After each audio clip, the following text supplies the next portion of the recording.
ಇಂದು ಹರಿಹರದ ಡಿಜೆಆರ್ ಪಾರ್ಕ್ನಲ್ಲಿ ನಡೆದ ಸಭೆಯಲ್ಲಿ ಸನ್ಮಾನ್ಯ ಶ್ರೀ ಎಸ್ಎಸ್ ಮಲ್ಲಿಕಾರ್ಜುನ್ ಹಾಗೂ ನಂದಿಗಾವಿ ಶ್ರೀನಿವಾಸ್ ಎಸ್ ರಾಮಪ್ಪ ಅವರ ಸಮ್ಮುಖದಲ್ಲಿ ಬಿಜೆಪಿ ಹಾಗೂ ಜೆಡಿಎಸ್ ತೊರೆದು ಕಾಂಗ್ರೆಸ್ ಪಕ್ಷದ ಸಿದ್ಧಾಂತವನ್ನ ಒಪ್ಪಿಕೊಂಡು ಅನೇಕ ಕಾರ್ಯಕರ್ತರು ಸೇರ್ಪಡೆಗೊಂಡರು.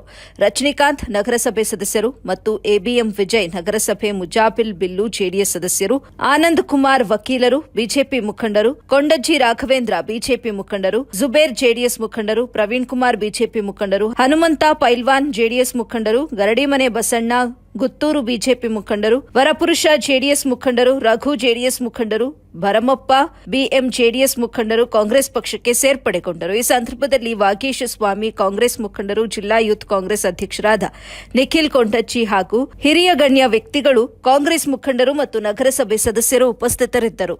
ವರದಿ ಸೈಯದ್ ಶಾಮೀರ್, ಎಬಿ ನ್ಯೂಸ್ ಕನ್ನಡ, ಹರಿಹರ.